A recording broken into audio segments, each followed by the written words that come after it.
Hello शिक्षक साथियों, नमस्कार। आपने देखना शुरू कर दिया है शिक्षा जगत का सबसे विश्वसनीय चैनल डीएस मिश्रा ऑफिशियल, और आपके अपने चैनल पर एक नई इंटरेस्टिंग और महत्वपूर्ण वीडियो के साथ आपका पुनः हार्दिक स्वागत है। आज का जो वीडियो आपके लिए होगा वह संबंधित होगा कि जो विभिन्न सोशल मीडिया प्लेटफॉर्म पर, चाहे वह व्हाट्सएप है, फेसबुक हो, सभी जगहों पर जो यह पत्र वायरल हो रहा है और इस पत्र में नियोजित शिक्षक वर्सेज विशिष्ट शिक्षक की बातें बताई गई हैं और नियोजित शिक्षक बने रहने के लाभ बताए गए हैं, जबकि विशिष्ट शिक्षक बनने के नुकसान बताए गए हैं और सक्षमता परीक्षा 2 का फॉर्म नहीं भरने की अपील की जा रही है। और साथ ही साथ जो सक्षमता परीक्षा 1 उत्तीर्ण है उनके अंदर यह डाला जा रहा है कि आपने गलती कर दी परीक्षा दे करके आप विशिष्ट शिक्षक के रूप में योगदान न करें।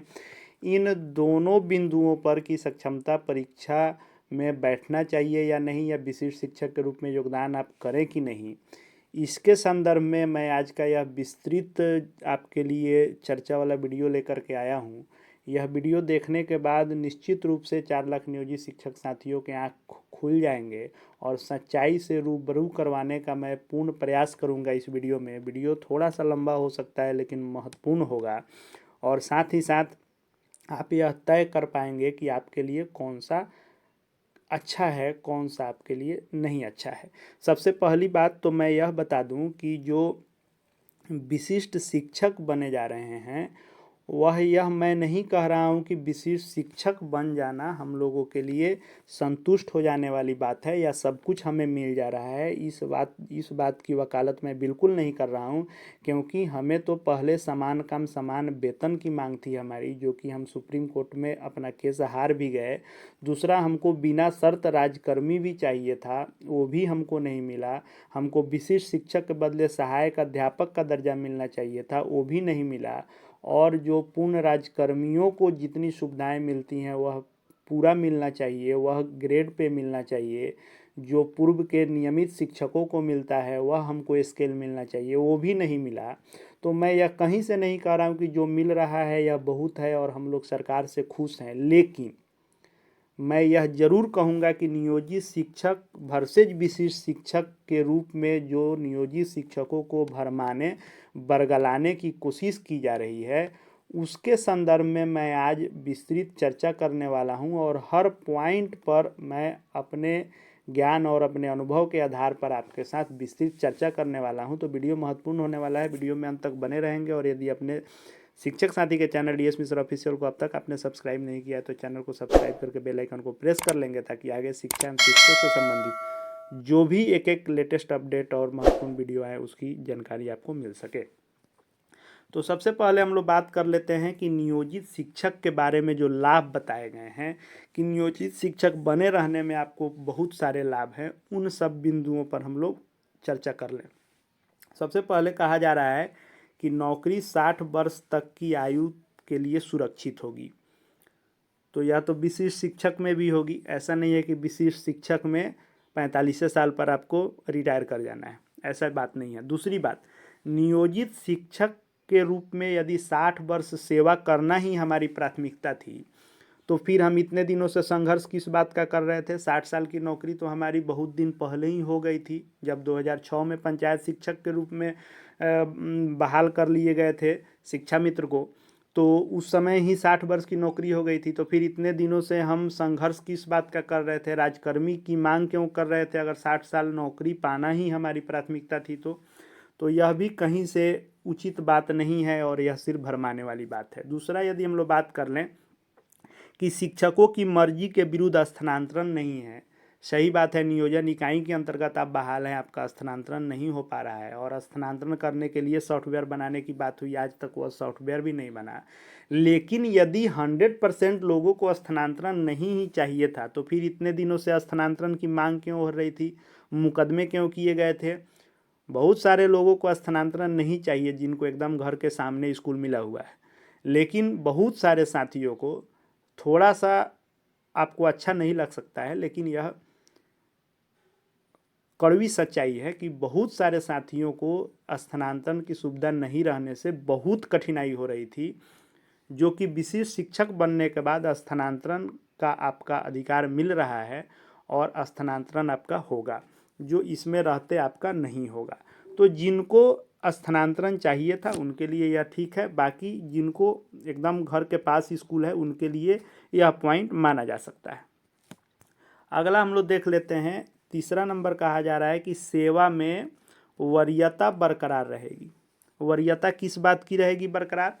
जब आप नियोजित शिक्षक रह जाएंगे और जो विशिष्ट शिक्षक बन जाएंगे वे राजकर्मी हो जाएंगे, जो बीपीएससी से बहाल विद्यालय अध्यापक आ रहे हैं वो भी राजकर्मी आ रहे हैं, तो जब राजकर्मी के सामने आपकी तुलना होगी तो जब आप नियोजित रह जाएंगे तो राजकर्मी से आप कैसे सीनियर हो जाएंगे, वरीय कैसे हो जाएंगे, पहली बात।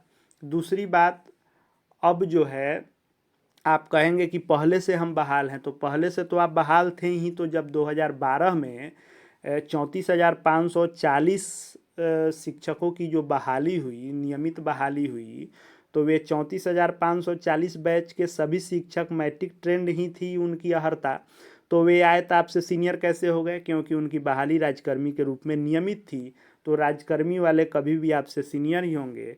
तो यह सेवा में वरीयता जो आपकी रहेगी, यह बात भी बिल्कुल भरमाने वाला है।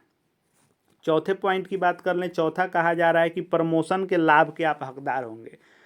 तो एक हाई कोर्ट के निर्णय में यह लिखा गया है कि नियोजित शिक्षक भी बने रहेंगे और विशिष्ट शिक्षक की भी आप नियमित बहाली करते रहेंगे और दोनों प्रमोशन इत्यादि के हकदार होंगे। हकदार तो आप होंगे, सही बात है, लेकिन जो 1 to 5 के शिक्षक को 6 to 8 में प्रमोशन देना था वह आप 20 वर्षों से तो नहीं ले पाए। हम लोग हर संघर्ष किए लेकिन प्रमोशन नहीं मिला। जो 6 to 8 के शिक्षक थे इनको प्रधानाध्यापक बनना था और हाई कोर्ट से केस भी जीता गया, फिर भी सरकार ने नहीं सुनी।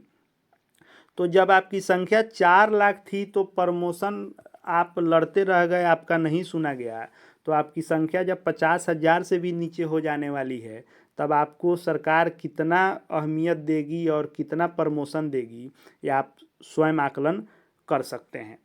अब 50,000 से कम मैंने क्यों कह दिया? इसलिए कि पिछली बार लाख बहिष्कार किया गया, यहाँ तक कि यह भी किया गया कि बिहार बोर्ड का जो है फर्जी सूचना बना करके उसका लिंक बना करके कहा गया कि 2,000 ही फॉर्म गिरे हैं, 2,500 भी फॉर्म गिरे हैं, फिर भी 2,22,000 के करीब फॉर्म गिरे। बहुत सारे लोग एडमिट कार्ड आने पर भी लोगों के कहने पर बहिष्कार में परीक्षा नहीं भी दिए, फिर भी 1,87,615 नियोजित शिक्षक उत्तीर्ण हो गए जो विशिष्ट शिक्षक बनने जा रहे हैं। तो लगभग 2 लाख लोग तो यहीं हो गए, फिर लाख विरोध होगा, बहिष्कार होगा, दूसरे में भी तीसरे चरण में भी, करते करते आपको 80% लोग चले जाएंगे विशिष्ट शिक्षक के रूप में। अब यहाँ देख लीजिए, अब 5 नंबर में आप देख सकते हैं कि 5 नंबर में कहा जा रहा है कि उच्च न्यायालय पटना के ताज़ा न्याय निर्णय के अनुसार प्रोन्नति के साथ ग्रेच्युटी, ग्रुप बीमा, पेंशन, भविष्य निधि, चिकित्सा सुविधा आदि लाभों के अलावा वेतन वृद्धि भी होगी। यह पूरी तरह से फर्जी बातें हैं, गलत बातें हैं। कहीं हाई कोर्ट के डिसीजन में आपको ग्रेच्युटी, ग्रुप बीमा, पेंशन, भविष्य निधि देने की बात नहीं है। और वहीं दूसरी ओर जो कहा जा रहा है यह देख लीजिए इस विशिष्ट शिक्षक के 6ठे पॉइंट में कि न ग्रुप बीमा, न ग्रेच्युटी, न आपको स्केल, न ओपीएस, न भविष्य निधि, न प्रमोशन, न मेडिकल सुविधा, यह कुछ नहीं मिलेगा। अब आप सोचिए कि जो राजकर्मी होगा उसको नहीं मिलेगा ग्रेच्युटी, ग्रुप बीमा, 9300 वाला वेतन और ओपीएस भविष्य निधि नहीं मिलेगा, और जो नियोजित होंगे उनको यह मिल जाएगा। यह तो एकदम हास्यास्पद बात है, आपको देखते ही हंसी आ जाएगी कि नियोजित को यह मिलेगा इसमें बताया जा रहा है, जबकि विशिष्ट को नहीं मिलेगा। आप इतना जान करके चलें कि कभी भी जब आपको चुनावी माहौल को लेकर के या देश के बहुत सारे राज्यों में चुनाव के समय में ओपीएस इत्यादि दिया गया है, तो ओल्ड पेंशन स्कीम इत्यादि जो भी सुविधाएं सरकार बाद में यदि ऐड करती है तो वह राजकर्मी को मिलेगा, और सरकार कभी भी बिहार सरकार के जो राजकर्मी नियमित कर्मचारी होंगे उनको प्राथमिकता देगी। और हमारी लड़ाई भी यही होनी चाहिए, जो हम लोग बार बार लड़ रहे हैं कि सक्षमता परीक्षा नहीं देंगे, नहीं देंगे, नहीं देंगे, तो सरकार कह दी ठीक है नहीं दीजिए, नियोजित के रूप में रहिए। कोर्ट ने भी उसी को स्वीकार कर लिया। एक किस्म से हम यूँ कहें, लाख कोई ढोल बजा ले कि हम हाई कोर्ट से जीत के आए हैं, तो हाई कोर्ट से कोई जीत करके नहीं आया है। अगर हमारे दृष्टि से देखेंगे तो हाई कोर्ट में हार हुई है, क्योंकि सरकार पहले से भी कह रही थी कि किसी को हटाएंगे नहीं, या नहीं भी कह रही थी तो हटाने वाले मुद्दा पर किसी सरकार के बस की बात नहीं है कि 20 साल नौकरी लेके किसी को आप हटा दीजिएगा। तो कोर्ट ने भी वही बात कहा है, आप यही मांगने ही गए थे। तो उसने कहा कि ठीक है आप नियोजित में ही रहिए। लेकिन मेन बात यह है कि यदि हमारी लड़ाई नियोजित को रहने देने की नहीं होकर के यह होती कि राजकर्मी आप हमको विशिष्ट शिक्षक के रूप में बना रहे हैं तो हमको ग्रुप बीमा का लाभ दीजिए, ग्रेच्युइटी दीजिए, जो फुल फ्लेजर स्केल है 4200, 4600, 4800 जो छठे पे का था, सातवें का जो उसके अनुसार है फिटमेट मैट्रिक्स के अनुसार वह हमको दीजिए। ओपीएस की भी आगे संघर्ष हो सकती थी, भविष्य निधि, मेडिकल, प्रमोशन की हो सकती थी कि 8 वर्ष हमारा पहले वाला काउंट करके विशिष्ट शिक्षक बनते एक जो प्रमोशन हमारा अधिकार है वह दीजिए। तो लड़ाई इन चीज़ों की होनी चाहिए थी, लेकिन लड़ाई विपरीत दिशा में हुआ कि सक्षमता परीक्षा हमको नहीं देना है और सक्षमता परीक्षा से मुक्ति दीजिए। सरकार ने दे दिया कि दोनों ऑप्शन है, परीक्षा दे के आप या तो विशिष्ट शिक्षक बनिए, नहीं तो नियोजित के रूप में जैसे हैं वैसे आप रहिए। अब अगला हम लोग देख लेते हैं कि अगला क्या कहा जा रहा है। अगला कहा जा रहा है कि अब भविष्य में निपुणता, पूर्णता आदि परीक्षा का टेंशन खत्म। परीक्षा नहीं देने का टेंशन आपको था कि टेंशन इस चीज़ का था कि हमको राजकर्मी का दर्जा मिले, फुल फ्लेजर स्केल मिले, जो भी सुविधाएं होती है वह मिले। तो निपुणता पूर्णता नहीं देने के लिए यदि आप लड़ रहे थे तो आप जीत गए हैं, जाइए जीत गए, आप नियोजित शिक्षक के रूप में बने रहिए। और यदि लड़ाई आपकी थी कि नहीं हमको सारी सुविधाएं चाहिए तो आप हार गए। उसके बाद कहा जा रहा है कि सबसे बड़ी बात की नियोजन इकाई के हाथों हम सुरक्षित हैं। जिला शिक्षा कार्यालय को शिक्षकों पर सीधी कार्रवाई का अधिकार नहीं है। ठीक है, सीधी कार्रवाई का अधिकार नहीं है, लेकिन क्या नहीं होती है कार्रवाई? बर्खास्त लोग नहीं हुए हैं जब से माननीय के पाठक जी आए हैं, कितने लोग हुए हैं बर्खास्त, इसकी जानकारी आपको भी है। आए दिन लोगों के ऊपर कार्रवाई हो रही है। शिक्षा विभाग आपको नियोजन इकाई को ही लिख के करवाता है, लेकिन करवाता है। वहीं यहाँ कहा रहा है कि जिला शिक्षा कार्यालय को सीधा अधिकार मिल जाएगा, तो क्या सीधा अधिकार मिल जाता है तो नियोजित के अलावे जितने भी विभाग के अस्थायी कर्मचारी हैं, नियमित बहाली होती है या नियमित शिक्षक हैं, क्या उनके ऊपर रोज एक्शन ही होता है? क्या उन सभी को हटा ही दिया जाता है? ये सब बेबुनियाद बातें हैं और सिर्फ बरगलाने वाली बातें हैं। अब हम लोग बात कर लें कि विशिष्ट शिक्षक के बारे में जो कहा जा रहा है कि विशिष्ट शिक्षक बनने के नुकसान ही नुकसान जो बताए जा रहे हैं उस पर एक नज़र हम लोग डाल लें। कहा जा रहा है कि ज्वाइन करते ही पिछली सेवा का महत्व खत्म हो जाएगा, वरीयता समाप्त हो जाएगी, नौकरी नहीं हो जाएगी। बिल्कुल इसमें कुछ कमी है। सेवा निरंतरता का लाभ मिलना चाहिए था। हमारे पुराने सेवा अवधि को काउंट करके विशिष्ट शिक्षक के रूप में हमको प्रमोशन मिलना चाहिए था। इंडेक्स का लाभ मिलना चाहिए था कि जिस इंडेक्स में 9वें 10वें 11वें 12वें जिस इंडेक्स में हम वेतन पा रहे हैं विशिष्ट शिक्षक के, जो भी हमको यह वेतनमान मिल रहा था विशिष्ट शिक्षक के रूप में 25,000, 28,000, 31,000 जो भी मूल वेतन है उसके उसी इंडेक्स में हमारा फिक्सेशन होता। लेकिन इसके लिए संघर्ष किसने किया? इस बातों को उठाया किसने? किसी ने नहीं। किसी की लड़ाई इसके लिए हुई ही नहीं। तो हमको जो इंडेक्स लाभ मिलना चाहिए था, सेवा निरंतरता का लाभ मिलना चाहिए था, वो हमको नहीं मिल रहा है। लेकिन पिछली सेवा का महत्व खत्म और नौकरी नहीं हो जाएगी, ये भी बातें सही नहीं है, क्योंकि आपको वेतन संरक्षण का लाभ दिया जा रहा है। तो यदि पिछली सेवा को नहीं माना जाता तो आपको वेतन संरक्षण का लाभ नहीं मिलता, नौकरी नहीं होगी, विशिष्ट शिक्षक के रूप में योगदान आपका नया होगा, सेवा निरंतरता का लाभ आपको नहीं मिल रहा है, इंडेक्स का लाभ नहीं मिल रहा है, जिस पर संघर्ष होना चाहिए और केस इन सब चीज़ों पर होना चाहिए था, न कि सक्षमता परीक्षा के बहिष्कार के लिए सिर्फ। तो नौकरी नई नहीं होगी। अब दूसरी बात, प्रधान शिक्षक का जो फॉर्म भरा जा रहा है उसमें जो लोग बीपीएससी के तहत बहाल हुए हैं तो पिछली सेवा को काउंट करते हुए वे लोग फॉर्म बिल्कुल भरे हैं। वैसे ही जो लोग विशिष्ट शिक्षक में चले जाएंगे पिछली सेवा अवधि के आधार पर वो आगे प्रधान शिक्षक, प्रधानाध्यापक इत्यादि का फॉर्म निश्चित रूप से भरेंगे, नियमावली में भी लिखा हुआ है। अब है वेतन, नियोजित वाला वेतन के समकक्ष ही वेतन मिलेगा, यह सही बात है। हम लोग देख लेते हैं इसको, वेतन स्ट्रक्चर को भी। यह है आपका 15% वाला जो अभी मिल रहा है, यह आपका वेतनमान। तो 1 to 5 में यदि मान लीजिए कि आपका वेतन वर्तमान में 30,420 रुपये मिल रहा है, 1 to 5 में यदि है 30,420 आपका वेतन मूल वेतन है, तो आप जब इसमें आएंगे तो 1 to 5 में आपका 30,750 होगा, थोड़ा सा अधिक होगा, जो उसके समकक्ष ऊपर वाला होगा वह मिलेगा, यह सही बात है। आपको इंडेक्स का लाभ नहीं मिल रहा है, अगर इंडेक्स का लाभ मिलता तो यह चल जाता आपका 35,000 के आसपास हो जाता आपका मूल वेतन। या 6 to 8 में यदि आप वर्तमान में पा रहे हैं 28,850 रुपये यदि आप पा रहे हैं, 6 to 8 में हैं, तो आप जब इसमें जाएंगे तो 28,840 रुपया पर आपका फिक्सेशन होगा। वैसे ही 9, 10 और +2 का भी जो मिल रहा है उसके समकक्ष होगा, यह सही बात है। वेतन बहुत ज़्यादा बेनिफिट नहीं होने वाला है, लेकिन और क्या बेनिफिट होने वाला है उस पर आगे हम लोग चर्चा करेंगे। अब कहा जा रहा है कि ज्वाइन करने के 8 वर्ष बाद ही प्रमोशन का लाभ मिलेगा। सही बात है, 8 वर्ष बाद ही आपको अगले ग्रेड में प्रमोशन दिया जाएगा। तो हमारी लड़ाई थी राज्यकर्मी बनने की, राज्यकर्मी बन रहे हैं, 8 वर्ष बाद हम बनेंगे। यदि सेवा निरंतरता की लड़ाई लड़ी जाती अच्छे से, उस पर केस किया जाता या उस पर संघर्ष किया जाता, तो पुराने सेवा अवधि को काउंट करके आपको विशिष्ट शिक्षक बनते, प्रमोशन हुआ। लेकिन अफसोस अभी तक इन सब मुद्दों पर कोई लड़ने को तैयार नहीं है। सिर्फ अपील किया जा रहा है कि सक्षमता परीक्षा बहिष्कार, सक्षमता परीक्षा बहिष्कार, लेकिन लोग भी अब समझ रहे हैं, लोग भी अपने हित को जान रहे हैं। अगला चौथा नंबर कहा जा रहा है कि अगर दूसरे जिला ट्रांसफ़र हो गए तो घर से नाता टूट जाएगा, व्यवस्था बिगड़ जाएगी, आर्थिक बोझ बढ़ जाएगा।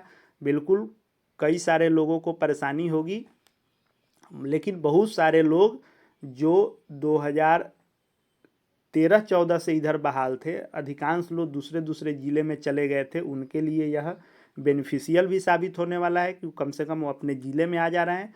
बहुत सारे लोगों को 1 to 5 में तो लगभग 92 से 93% लोगों को अपना ज़िला फर्स्ट अटेम्प्ट में मिल गया है। 6 to 8 में भी पहले 75% को मिला था, बाद में सुधार हुआ तो 80% के लगभग मिला है।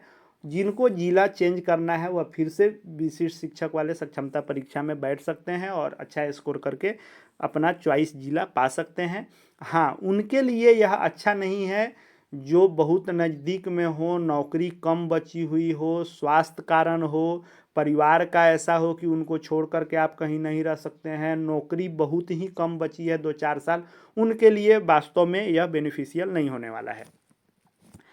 5 नंबर हम लोग देख लेते हैं। कहा जा रहा है कि शिक्षकों के ही वेतन से 6-7 हज़ार रुपये काट करके एनपीएस में जमा किया जाएगा, जो सेवानिवृत्ति के उपरांत 3-4 हज़ार रुपये मासिक पेंशन मिलेगा।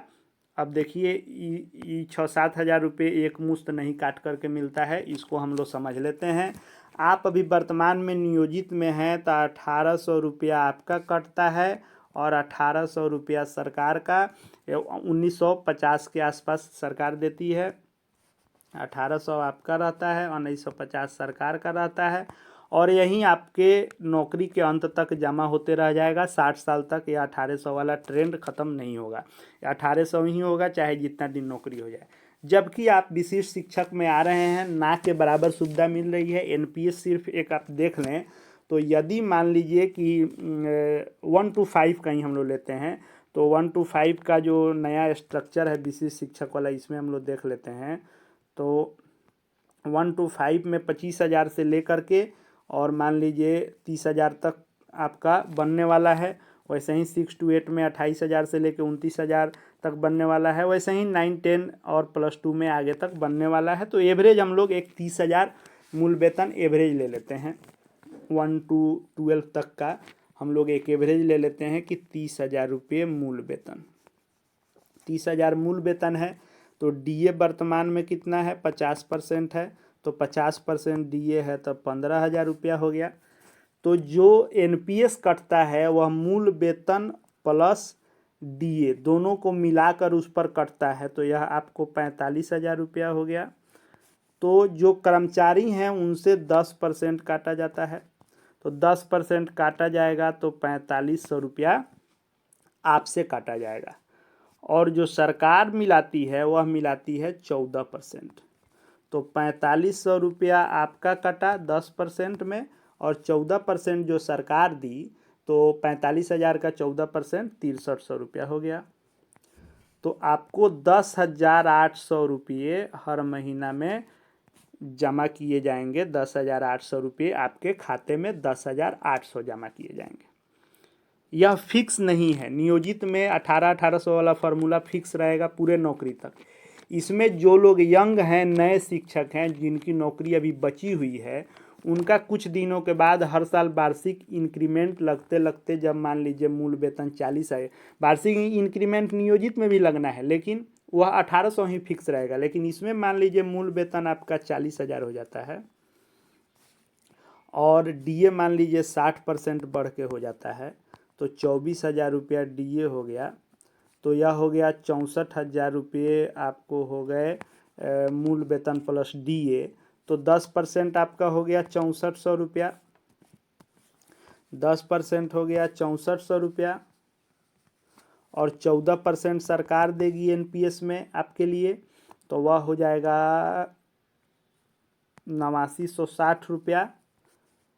इसको 9,000 अप्रॉक्स में मान लें हम लोग, तब 15,400 रुपये हो जाएंगे। तो यह 15,000 रुपया 10,000 जमा होता था, वह 15,000 जमा होने लगेगा। यानी भविष्य के लिए कुछ आपको हो जाएगा, जो 60% आपको रिटायर होने पर मिलते हैं और 40% का पेंशन मिलता है। भविष्य में ओल्ड पेंशन इत्यादि की लड़ाई आप लड़ते हैं, और यदि मिलता है, चाहे वह पूरे भारत में लागू हो या स्टेट वाइज लागू हो, तो राजकर्मी आप बने रहेंगे तो उसका लाभ आपको मिलेगा। अब यहाँ कहा जा रहा है कि भुगते वेतन भी घट जाएगा। हो सकता है किन्हीं का 1000, 1500, 2000 तक इन हैंड पैसा घट जाएगा, लेकिन 10,000 के लगभग शुरुआती भी बात कर लेंगे यदि, तो 8,000 से लेकर के और 12,000 के बीच में सबका जमा होना है हर महीने। वो आप ही के लिए जमा हो रहा है, और आप ही का वह पैसा है जो सरकार शेयर बाज़ार में लगाती है, और उससे जो बेनिफिट होता है वह आपको देती है। तो 10% आपका कटेगा, सरकार 14% देगी, जबकि नियोजित में 18,1800 वाला फार्मूला ही लागू होगा। लेकिन इसमें भी यदि आपकी नई बहाली शहरों में हो जाएगी, तो आपका जो HRA 4% होगा वो 8% हो जाएगा। नियोजित में शहरी परिवहन भत्ता CTA नहीं है, इसमें आप राजकर्मी हो जाएंगे तो CTA मिलेगा। शहरी क्षेत्र में 2100 कुछ रुपया वो आपका CTA इत्यादि भी मिलेगा। तो किन्हीं का बढ़ भी जाएगा, किन्हीं का इन हैंड घट जाएगा, लेकिन ओवरऑल किसी का पैसा नहीं घटेगा। सबको सरकार के द्वारा दिए गए पैसे प्लस होंगे ही, जो आपका भी कटेगा वो भी आपके लिए ही जमा होगा।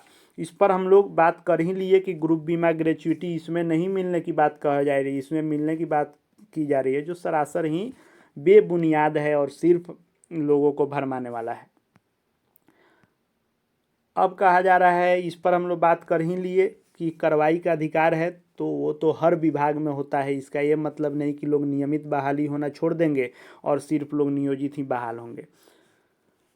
अब बात आती है कि अगर हमसे आप विचार लेंगे कि ये भरना चाहिए कि नहीं, या विशिष्ट शिक्षक बनना चाहिए कि नहीं, तो देखिए, विभिन्न संगठनों के द्वारा, शिक्षक नेताओं के द्वारा लगातार अपील किए जा रहे हैं कि सक्षमता परीक्षा का फॉर्म न भरें, विशिष्ट शिक्षक न बने, नियोजित ही बने रहें। लेकिन यदि मेरा व्यक्तिगत आप राय लेंगे, जरूरी नहीं है कि मैं जो कह रहा हूँ वही सही है आप माने, लेकिन आप भी बुद्धिजीवी वर्ग हैं, शिक्षक हैं, आप जरूर मंथन करके तभी अपने आत्मा की आवाज़, अपने मन की आवाज़ सुनकर फैसला लेंगे, न कि लोगों के भ्रम जाल में आप फंसेंगे। कहने को बहुत चीज़ें हैं, लेकिन कहने पर बहुत सारे लोगों को चुभेगा, अच्छा नहीं लगेगा। इसलिए आप खुद समझदार हैं, समझ सकते हैं। हाँ, किनको नहीं भरना चाहिए, तो मान लीजिए कि जिनकी नौकरी 2 साल 3 साल बची हुई है, उनका एज हो गया, अब उनकी नौकरी बहुत कम बची हुई है, घर के पास नौकरी कर रहे हैं, लायबिलिटी बहुत सारा है, दूसरे जगह जाने में परेशानी है, बहुत सारे लोगों को स्वास्थ्य संबंधी दिक्कत है, बहुत सारे लोगों को गंभीर बीमारी है, बहुत सारे लोग दूसरे जगह एडजस्ट नहीं हो सकते हैं, बहुत सारे लोग कि अब नौकरी नाम मात्र की बची हुई है तो एनपीएस इत्यादि का लाभ उनको खास मिलेगा नहीं।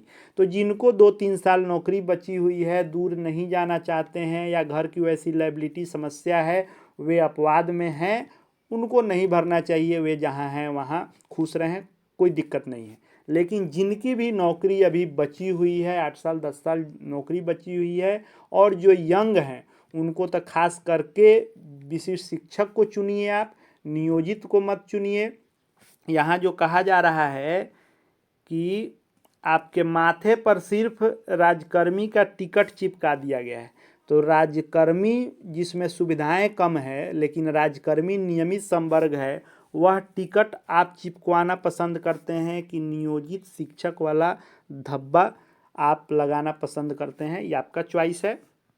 लेकिन आपको मैं यही अपील कर रहा हूँ कि आप किसी के कहे में नहीं आए, मेरे भी कहे में नहीं आएंगे। जो आपका स्व विवेक कहे, जो आपकी आत्मा कहे, जो आपके मन में आए वहीं करें। लेकिन यह चूँकि पत्र मैं कई दिनों से देख रहा था, तो यह पत्र देखने के बाद मुझसे भी रहा नहीं गया और आपके साथ विचार साझा करने की इच्छा हुई, इसलिए यह मैं विचार लेकर के आया हूँ। आगे भी शिक्षा जगत एवं शिक्षकों से संबंधित हर एक लेटेस्ट छोटी बड़ी अपडेट, महत्वपूर्ण वीडियो और प्रधान शिक्षक, प्रधानाध्यापक इत्यादि सभी के तैयारी से संबंधित वीडियो देखते रहने के लिए चैनल को सब्सक्राइब कर लेंगे और हमसे जुड़ जाएंगे, और साथ ही साथ हमारे Telegram channel DS Mishra official से भी जुड़ जाएंगे। वहाँ सभी प्रकार की जानकारी आपको मिलती रहेगी। हमारी बातें किसी को नहीं अच्छी लगी हो, चुभी हो, इसके लिए खेद है। बाकी कुछ वैसे लोग जो भ्रमित हो रहे होंगे, उनके लिए मैंने कोशिश की है कि जो वास्तविकता है उनके सामने रखें। इस वीडियो को देखने के लिए आपका बहुत बहुत धन्यवाद।